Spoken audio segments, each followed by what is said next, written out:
오늘은 경계선을 긋고 살라, 경계선을 긋고 살라라는 제목으로 하나님 말씀 증거하도록 하겠습니다. 우리 이사야서 5장은 하나님이 극상품 포도나무를 심었습니다. 그리고 극상품 포도나무가 나올 것을 기대했습니다. 그런데 기대와는 다르게 엉뚱하게 들포도를 맺었다, 그런 메시지입니다. 그 들포도를 맺은 게 뭐냐? 어제까지 네 가지를 살폈죠. 첫 번째는 물질주의, 두 번째는 쾌락주의, 세 번째는 고의적인 죄. 어제 살핀 겁니다.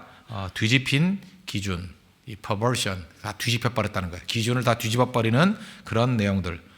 오늘 다섯 번째입니다. 다섯 번째 내용은 지식의 교만으로 인한 인본주의, 그러니까 휴머니즘입니다. 인본주의라는 들포도를 맺었다는 것입니다. 21절 보십시오. 스스로 지혜롭다 하며 스스로 명철하다 하는 자들은 화 있을진저. 자기 자신이 지혜 있다고 얘기를 합니다. 자기 자신이 명철하다고 얘기합니다. 다시 말해서 인간에 대한 무한한 신뢰, 인간을 믿는다는 겁니다. 또 뭘 믿어요? 나 자신을 믿는다는 거예요. 그러니까 자신에 대한 엄청난 믿음, 또 인간에 대한 그죠? 그 한없이 보내는 갈채, 이런 게 인본주의라는 것입니다. 그러니까 인본주의의 특징은 뭐냐? 그가 생각하는 모든 생각, 그가 하는 논리, 그가 하는 행동 가운데 딱 하나가 없어요. 하나님이 없습니다. 하나님 없이 행하는 모든 것들, 그걸 뭐라 그래? 인본주의라 그런다는 것입니다. 안전을 추구합니다. 어떤 안전이에요? 하나님 없이도 되는 안전. 번영합니다. 어떤 번영이에요? 하나님 없는 번영. 질서를 추구합니다. 어떤 질서예요? 하나님 없는 질서. 평화. 평화 나쁜 거 아니죠. 다 좋은 겁니다. 평화. 그런데 하나님 없는 평화. 형통. 형통이 왜 나쁜 겁니까? 근데 하나님 없는 형통. 그런 거 가능하다고 생각하십니까? 교회 부흥인데 교회 부흥도 하나님 없는 부흥. 말도 안 된다고 생각하죠. 근데 실제로 역사상 굉장히 많이 나왔습니다. 하나님이 없는데 교회는 부흥하기를 원해요. 그러니까 인간적인 방법 다 동원하는 거죠. 인간의 힘으로 다 된다. 인간의 아이디어로 된다. 인간의 프로그램으로 다 될 수 있다라고 생각하는 거. 그게 인본주의입니다. 그래서 교회가 하나님 없어도 되게 만드는 구조를 만들면 그 인본주의적인 교회예요. 그 무너지게 된다는 것입니다. 그래서 인간만으로 충분하다. 자신만으로 충분하다. 이렇게 생각하는 사람들이에요. 크리스찬 가운데도 있습니다. 신앙을 교양으로 생각하는 사람. 그렇습니다. 그냥 교양일 뿐이에요. 없어도 돼요. 하나님 없어도 되고 신앙 없어도 돼요. 내 힘만으로 충분하다. 그죠? 인간의 힘만으로 충분하다. 그런 것이 인본주의라는 것입니다. 인본주의는 크게 보면 두 가지 흐름이 있습니다. 두 가지 큰 흐름이 있는데 첫 번째 흐름은 고전적 인본주의고 또 하나는 과학적 인본주의. 이거는 맞는 말이니까 그냥 이해하십시오. 제가 인본주의자들 쭉 살펴보니까 한 반 정도는 고전적 인본주의자입니다. 이 고전적 인본주의는 뭐냐? 성경 대신에 고대 그리스 철학과 예술을 근본으로 하는 거예요. 그러니까 고대 그리스가 최고다. 그래서 그리스의 철학, 그리스의 문화, 그리스의 예술, 이게 최고다라고 생각하는 거예요. 이게 르네상스죠. 이게 이제 고전적 인본주의예요. 휴머니즘. 그래서 모든 것은 성경에 있는 게 아니라 그리스 철학에 있다. 이렇게 생각합니다. 사실 그리스 철학에서 나온 게 지금 현대 철학도 막 뿌리를 둔 거 아니에요. 그러니까 거기에다 뿌리를 둔다. 그래서 옛 것으로 돌아가자. 그래서 무슨 교양으로 인용할 때도 하나 그리스적인 요소들을 인용합니다. 또 로마적인 요소를 인용을 합니다. 그래서 시적이고 철학적이고 요즘에 말하는 인문학으로 돌아가자 이런 거 있죠. 인문학 운동들. 말 되게 멋있지 않습니까? 인문학이 있어야 된다. 문사철이 있어야 된다. 이렇게 얘기를 하는데 그중에 제가 볼 때 한 80% 이상은 이 고전적 인본주의자들이에요. 그렇게 하면 영광스러워질 수 있다. 굉장히 매력 있습니다. 이거 매력. 그죠? 그리고 또 우아해 보이고 고상해 보이고. 근데 그 안에 뭐가 없어요? 하나님이 없어요. 하나님 없이 그런 유토피아가 마련될 수 있다. 이렇게 생각하는 거예요. 고전적 인본주의. 특별히 젊었을 때 좀 지식인들 가운데 이런 데 빠진 사람 되게 많습니다. 또 한 가지는 어떤 거냐? 과학적 인본주의. 그러니까 세상의 해답은 과학에 있다라는 거예요. 이 과학은 현대적인 것들이죠. 그죠? 과학적인 이해를 통해서 다 풀릴 수 있다는 거예요. 다. 모든 것을 다 풀 수 있다. 인간은 과학을 주도하기 때문에 과학이 더 발달되면 모든 것으로 다 문제를 해결할 수 있다. 여기 인간 숭배가 있습니다. 자신 숭배가 있고 과학 숭배가 있다는 것입니다. 결국 두 부류인데 이게 오버랩된 것도 있지만 사실은 이게 후반부에 있는 이런 사람들이 더 많이 있다고 생각합니다. 과학적 인본주의자들. 그러니까 결국은 뭐예요? 공통점. 인본주의가 뭐냐 그러면 정의 이렇게 내리세요. 하나님 없이 다 된다라는 거. 그게 인본주의예요. 그죠? 인본주의는 휴머니즘이니까 인간을 믿는 거 맞는 건데 더 중요한 것은 인간을 믿는다 그러면 너무 복잡해지잖아요. 하나님 없는 게 인본주의예요. 하나님 없이도 다 잘 될 수 있다. 하나님 없이 만사 오케이. 그게 인본주의라는 것입니다. 그래서 어떤 사람이 이렇게 글들을 보면 글에는 색채가 있다 그러죠. 색깔이 있는데 지성을 숭배합니다. 자기 자신의 판단을 숭배합니다. 자기 자신의 생각을 숭배합니다. 그러면 느끼는 게 뭐냐면 하나님이 없어요. 근데 하나님 냄새가 나요. 그러면 누가 하나님이에요? 내가 하나님이에요. 내가. 그래서 마치 그냥 세상을 다 관조하는 듯이 이렇게 보는 사람이 있죠. 자기 한마디면 세상이 다 해결될 것 같고, 그렇죠?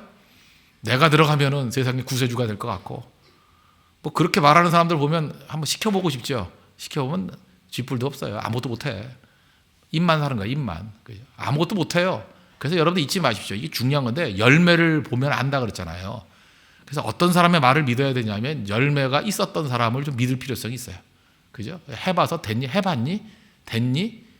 검증되지 않은 얘기들 백날 해봐야 소용없다는 것입니다. 그 열매 거둔다는 게 쉬운 게 아니에요. 왜 그러냐? 열매를 거두는 건요 성실성 없이는 안 돼요. 비하하게 안 됩니다. 씨 뿌리고 난 다음에 갑자기 줄기 되나요? 아니에요. 갑자기 열매 맺나요? 아니에요. 모든 과정이 다 있어야 돼요. 생명에서 열매까지 거둘라 그러면 씨앗에서 열매까지 거둘려면 모든 과정이 다 있어야 된다고요. 그런 사이클을 한번 해본 사람, 그러면 그 사람은 진짜일 가능성이 크다고요. 그런데 이런 인본주의는 그게 없습니다. 그냥 말만 얘기하고 하나도 이룰 게 없어요. 이루어지지 못한다는 것입니다. 그 안에 하나님이 없기 때문에. 시편 14편 1절 보니까 어리석은 자는 그의 마음에 이르기를 하나님이 없다 하는도다. 그러니까 세상에서 제일 어리석은 사람이 누굽니까? 하나님이 없다 그러는 인본주의. 가장 어리석은 것이 될 수밖에 없다는 것입니다.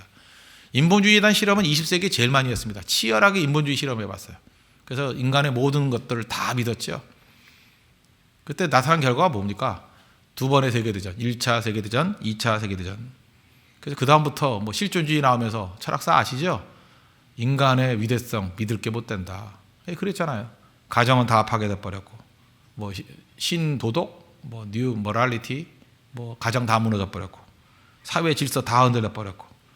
그래서 20세기 후반부터 뭐 뉴에이지 뭐 그러면서 영혼에 대한 추구가 나오잖아요. 무슨 얘기입니까? 그 얘기가. 하나님께는 안 돌아가더라도 결국은 인본주의 갖고는 안 된다는 항복선언 아니에요. 제가 이거 역사의 그 주기성 얘기를 했죠. 이렇게 다 돌아가는 겁니다. 가다 마지막 가면 다시 영성. 하나님께 갈래니까 민망하니까 가짜 영성. 이런 거 추구하다는 것입니다. 인본주의 핵심이 뭔지 아십니까? 교만함이에요. 자기 자신을 믿는 교만함. 사실은 죄악 가운데 최고의 죄는 뭐냐면 교만입니다. 이 마귀거든요. 마귀의 죄가 교만입니다. 천사가 교만해서 마귀 됐어요.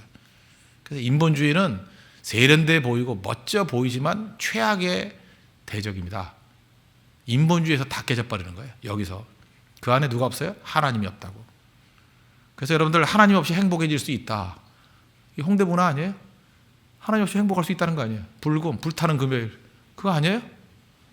패션의 거리. 하나님 없이도 행복할 수 있다. 패션 아니에요? 하나님 없이도 다 된다. 뭐 그런 거 여러 군데 시도가 있잖아요. 그 뿌리가 뭐냐? 다 인본주의라는 것입니다. 뭐 이 정도만 설명할게요. 오늘 새벽이니까 새벽부터 머리 아픈데. 그러면 그 인본주의를 깰 수 있는 힘이 뭐냐? 우리 뭐 적용이 더 중요한 거 아닙니까? 이렇게 살면 안 되잖아요. 들포도를 맺지 않고 극상품 포도를 맺을 수 있는 방법이 뭐냐? 복음이 대안인데 두 가지입니다. 두 가지 정의를 낸다 그러면 감사와 경계선을 긋고 사는 것. 두 가지입니다. 성경적인 근거가 있어요. 감사와 경계선을 긋고 사는 것. 인본주의는 다 깨져버린다는 것입니다. 첫 번째는 감사인데 감사하면서 살라는 거죠. 인본주의의 특징이 뭐냐? 성경이 이렇게 정의를 합니다. 감사가 없다. 좀 설명드릴게요. 로마서 1장 21절 보니까 그 인본주의자들의 모습을 이렇게 얘기합니다. 하나님을 알되 하나님을 영화롭게도 아니하며. 그러니까 하나님을 이제 느끼긴 느껴요. 근데 하나님을 없다고 무시해버린다는 거예요. 그 사람들의 특징이 뭐냐? 감사하지도 아니하고. 이게 첫 번째예요. 인본주의의 특징이 뭐냐? 감사가 없어요. 감사하지도 아니하고 오히려 그 생각이 허망해지고 미련한 마음이 어두워졌나니 스스로 지혜 있다 하나 어리석게 되어. 인본주의 지혜롭다는 거 아니에요. 스스로를. 특징이 뭐예요? 그 중심에 뭐가 있어요? 감사하지도 아니하고. 그럼 인본주의의 반대말을 굳이 든다면 신본주의 아닙니까? 신본주의의 특징은 뭐예요? 은혜의 뿌리를 두고 있습니다. 은혜의 뿌리를 두고 있어요. 은혜와 감사는 뿌리가 같습니다. 은혜가 뭐라 그랬어요? 원인이 내게 있는 것이 아니다. 그럼 은혜가 뭐예요? 원인이 누구에게 있어요? 하나님께 있습니다. 원인이 하나님께 있습니다. 모든 것을 주신 것이 하나님이십니다. 그게 은혜라니까요. 그 모든 것을 주신 것이 하나님입니다. 그게 은혜니까 은혜를 아는 자는 감사하게 되겠죠. 하나님이 다 주신 거니까. 그래서 뭐 은혜에 감사하자. 뭐 같은 얘기예요. 은혜나 감사나. 은혜를 아는 사람은 감사가 나오게 돼 있다는 것입니다. 그래서 데살로니가전서 5장 18절 보니까 범사에 감사하라. 이는 그리스도 예수 안에서 너희를 향하신 하나님의 뜻이니라. 그러니까 감사가 있는 인생은요, 이 원인이 하나님께 있습니다. 하나님의 주권을 믿는 거잖아요. 하나님께 모든 뿌리를 두는 거 아니에요. 그러니까 모든 생각이 다 하나님이 들어가 있는데, 뿌리가 하나님인데 이게 왜 이루어졌어요? 하나님 때문에. 내가 누구 힘으로 살아요? 하나님의 힘으로. 우리 미래의 길이 어떻게 열려요? 하나님의 능력으로. 그러니까 그게 은혜잖아요. 그런 사람은 감사하게 돼 있다는 것입니다. 그래서 은혜 말하기 쉽지 않지만 감사는 쉽잖아요. 순간순간마다 감사하게 될 때에 인본주의는 다 깨져버린다는 것입니다. 그래서 인본주의의 극치라고 얘기하는 게 이제 공산주의 아닙니까? 인간의 힘으로 유토피아 만들겠다는 거. 제가 뭐 짧은 기간이지만 북한에 가가지고 한마디도 못 들었던 게 뭐냐? 감사합니다예요. 그렇게 다 주고 왔는데 감사란 말이 없어요. 그리고 여러분 텔레비전 방송 같은 데 한번 보세요. 방송 같은 데 보면 예수 믿는 사람인지 안 믿는 사람인지를 구분할 수 있는 길이 있죠. 뭐 인터뷰 하는데 뭐 자기도 모르게 뭐 은혜지요 뭐 이렇게 얘기해요. 그죠? 뭐 감사해요. 참 감사해요. 이런 사람들을 보면 거의 봉헌사가 아니라 세교에 다니는 사람이 그렇게 커요. 그죠? 그렇잖아요. 그 감사라는 말이 아무 데나 나오는 게 아니에요. 그게 왜냐하면 은혜에 뿌리든 신본주의에서 나온 개념이거든요. 감사. 그죠? 그래서 감사는 아무 데나 나오는 게 아니라 하나님을 믿고 의지하고 하나님이 중심에 있는 사람들이 감사가 나오는 거라고요. 우리가 그 요셉의 일대기를 보면서 요셉 정말 고생 무지하게 많지 않았습니까? 요셉. 창세기 후반부를 보십시오. 정말 요셉의 인생 그러면 파란만장하죠. 파란만장. 어떤 사람이 그래 파란만장이 뭐냐 그랬더니 파란색 돈이 만장이 있는 거래요. 10,000원짜리 돈이 만장이 있는 거예요. 만만이 1억이잖아요. 1억. 예, 그래서 그렇게 재밌게 얘기하던데. 여러분 재미없어요? 나 재밌던데. 파란만장이 파란색 돈이 만장이 있는 거래. 그 1억 벌려면 힘들다 뭐 그런 얘기겠죠. 뭐 그렇게 이제 해석을 하더라고. 그것도 맞는 얘기인데 하여튼 요셉의 인생이 뭐 돈 얘기가 아니죠. 정말 얼마나 고생이 많았습니까? 그렇죠. 그 뭐 형들에게 뭐 버림받고 팔려가고 노예 생활하고 거기다가 또 그 아줌마 또 함정에 빠져가지고 감옥에 가고 감옥에서 또 죽을 고생하고 그러다가 총리 된 거 아니에요. 그죠? 파란만장하죠. 정말 힘든 인생 살았다는 것입니다. 그러면 우린 이런 거 기대하잖아요. 이 정도 어려우면 한 번쯤은 불평해야 되지 않습니까? 안 그래요? 근데 요셉의 삶 가운데 불평이 없어요. 되게 이상하죠. 자연스럽지가 않아요. 이 정도면 한 번쯤 불평해야지. 그죠? 불평이 없다고요. 근데 불평이 없는 이유가 뭘까? 단서가 있어요. 창세기 45장 5절을 보니까 그 형들 만났거든요. 형들이 총리가 됐다라는 거 아니까 그냥 부들부들 떨잖아요. 그때 이렇게 얘기해요. 당신들이 나를 이곳에 팔았다고 해서 근심하지 마소서, 한탄하지 마소서. 안심시켜줘요. 그 다음에 요셉의 생각에 자기 숨어있는 마음속의 생각을 지금 표출하는 거예요.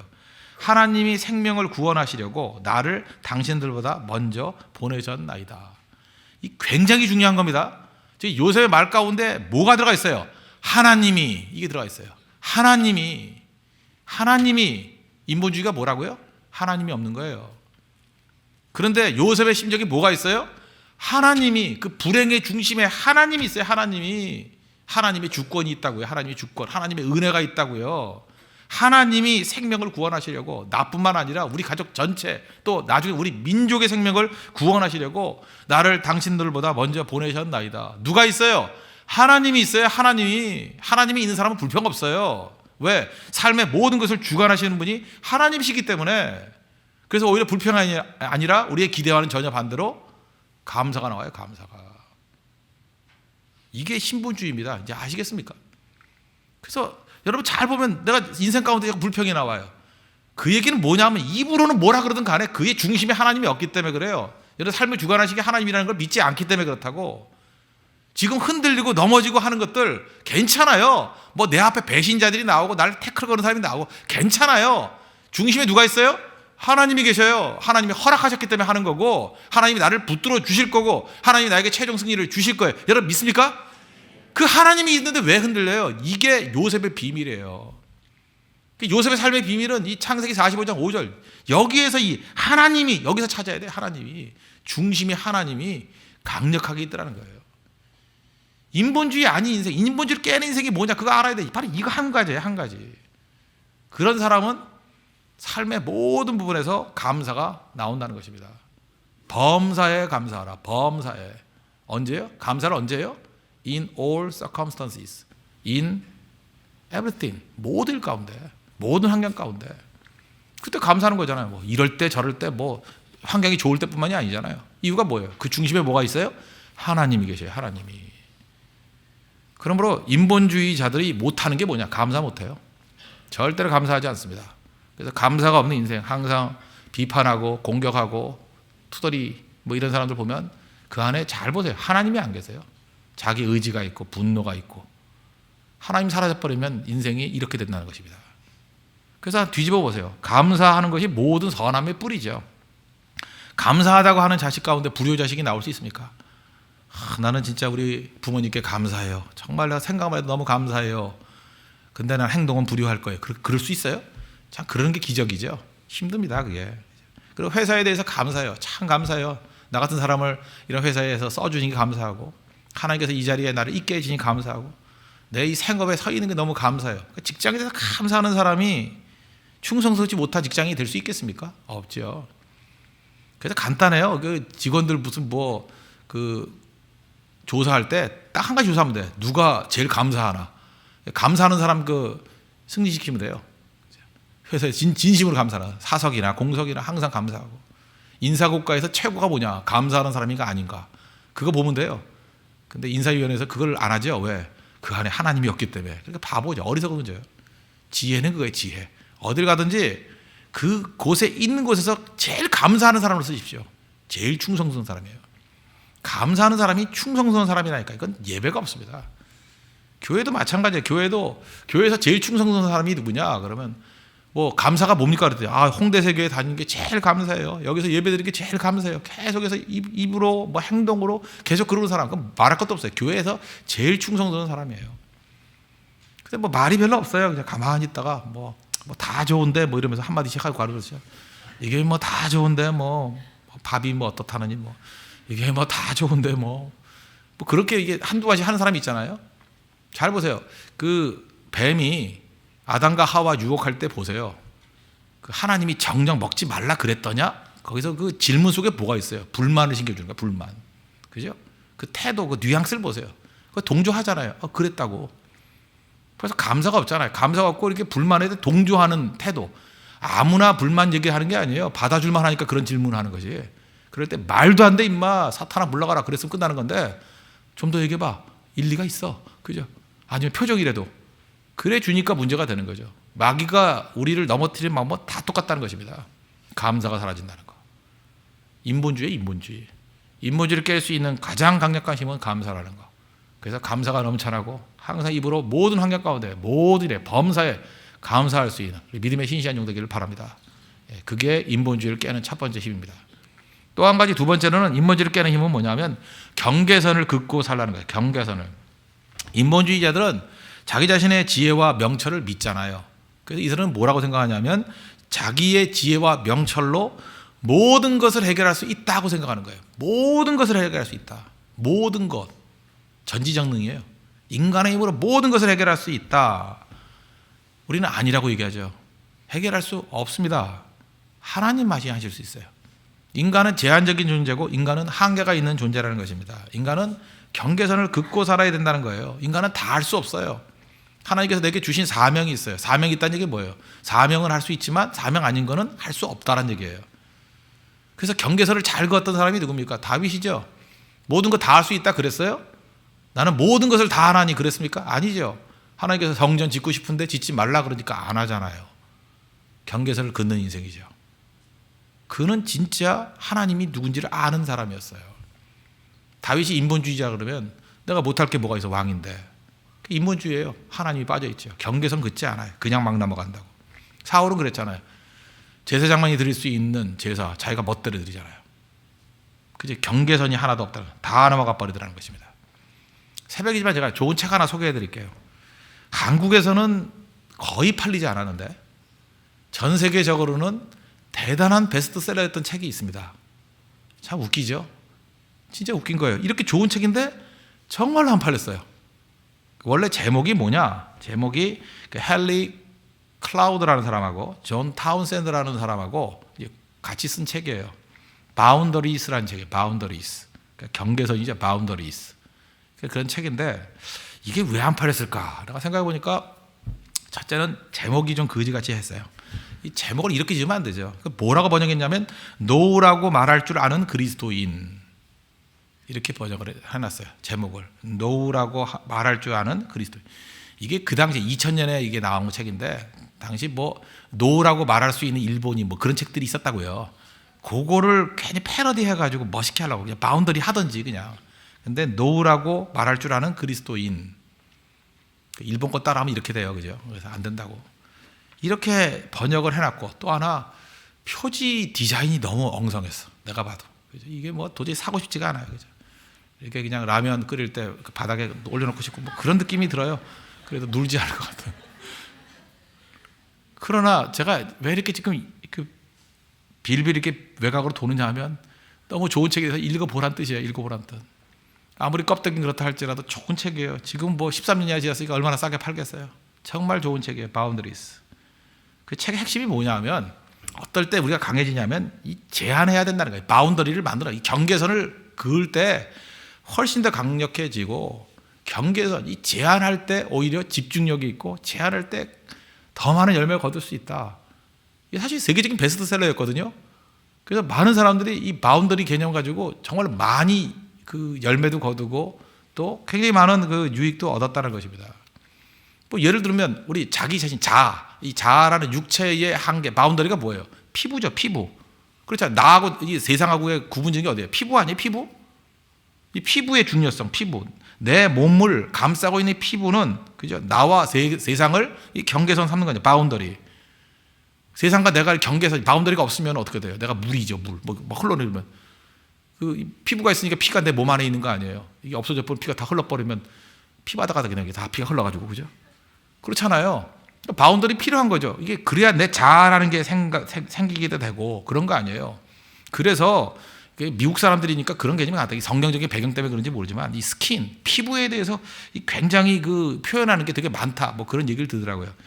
근데 우리 한국 사람들에게 표현이 잘 와닿지가 않아요. 영어 표현 가운데 He really gets under my skin 이런 표현이 있어요. 우리 한국 사람들이 이거 뭐 뭔 소리인지 모르지만 그는 그 피부 밑에 뭘 건드렸다 그런 뜻이잖아요. 그게 무슨 뜻이냐면 그는 정말 내 성질을 건드렸어 그런 뜻이라고요. 그 피부 밑을 건드렸다. 그 under my skin. 근데 우린 뭐 그런 표현 안 쓰잖아요. 뭐 살 떨려 뭐 이 정도나 쓰지 뭐 잘 써요? 근데 이런 거 예증을 들었는데 이 스킨으로 표현되는 영어 표현 보니까 뭐 열댓 개가 나와, 열댓 개가.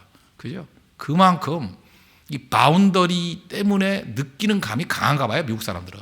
그죠? 바운더리라는 거. 그래서 자기 영역의 개념이 강하잖아요. 뭐 그런 예를 쭉 들면서 이제 설명을 하고 있다고요. 그래서 피부라는 바운더리가 있기 때문에 이 바운더리가 왜 좋냐? 좋은 것은 안에 머무르게 한대요. 피부가 그렇잖아요. 좋은 것은. 그래서 몸 안에 남아있게 하고. 나쁜 것은 내보내죠. 뭐 땀과 뭐 이런 걸로. 그죠? 다 내보내잖아요. 피부가 좋잖아요. 바운더리가 있을 때 혈액과 뼈는 보호해주고 나쁜 것은 배출한다. 그러면서 인간이 바운더리 없이 인생을 살면은 제일 연약한 인생이 될 수밖에 없다는 거예요. 그래서 내가 모든 것을 할 수 있다 이렇게 생각하는 사람은 아무것도 못하는 인생이라는 거예요. 그러면서 성경적인 접근이니까 바운더리가 있는 거죠. 일은 얼마큼 해야 돼요? 6일 동안만 일해야 돼요. 바운더리. 7일째는 안식해야 돼요. 그죠? 일은 언제 해야 돼요? 낮에는 일해야 돼요. 밤에는 자야 돼요. 근데 안 자면서 욕심 부리고 더 하면 낮에 잘 거 아니에요. 뭐 이 리듬 다 깨져버리고. 하나님 그거 원하지 않으셨어요. 바운더리. 인생도 마찬가지죠. 자기가 뭐 60, 70, 80 살다가 하나님 부르시면 가야죠. 바운더리가 있다고요. 인생은 영원한 게 아니에요. 제한적인 겁니다. 잊지 마십시오. 인생은 제한적인 거예요. 얼마 남지 않아요. 바운더리가 있어요. 끝이 있다고, 끝이. 그래서 영원히 살 것까지 살면 안 됩니다. 그래서 항상 결산을 생각하면서 정리하고 살아야 돼요. 특별히 나이가 좀 드신 분들, 50 넘고 60 넘으신 분들은 영원하지 않아요. 이제 언제 갈지 모르니까 빨리빨리 준비해야 돼요. 그죠? 아, 하나님 앞에 내가 이제 준비해야 되겠구나. 뭐 20대도 마찬가지입니다. 빨리빨리 준비해야 돼요. 20대도 또 비명 행사하는 사람 많아요. 그러니까 빨리빨리 준비해야 돼. 그죠?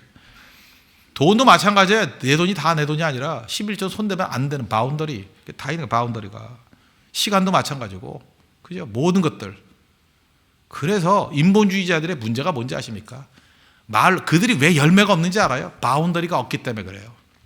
인간의 힘으로 모든 걸 다 할 수 있대, 다 할 수 있대. 뭐 영혼도 뭐 분자 분석하면 다 나올 수 있대.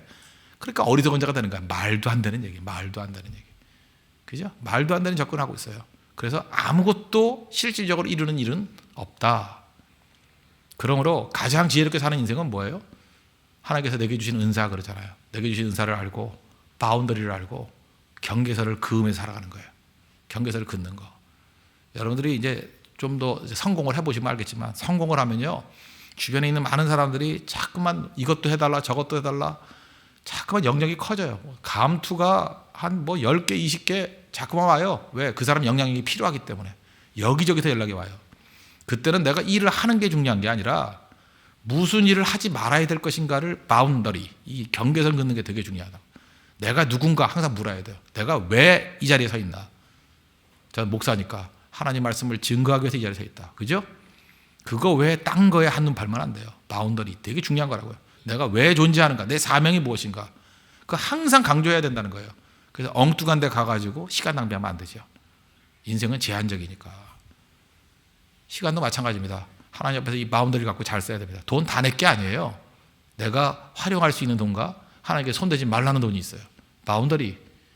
그래서 여러분들 분주하게 여기 갔다 저기 갔다 하지 마십시오. 인생 그렇게 살 수가 없어요. 집중해야 돼, 집중. 이제 교회에 집중해야 되고 내 사명에 집중해야 되고 너저하게 5가지 10가지 하면 안 되고 전지 작업도 필요하잖아요. 바운더리가 필요하다고요.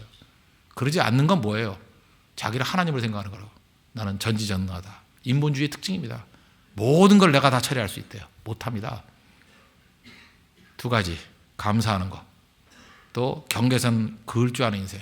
그걸 통해서 인본주의적인 요소들을 완전히 물리치고 하나님이 중심이 되는 우리 거룩한 인생 되는 축복이 임하기를 기원합니다. 기도하겠습니다. 이 시간에 인본주의라는 들포도를 맺게 되는데 하나님의 은혜의 뿌리들 감사하며 하는 것을 통해서 인본주의를 깨고 또 경계선을 긋는 것을 통해서 인본주의를 깨버릴 수 있는 능력이 되게 해달라고 다 같이 하나님 간구하겠습니다.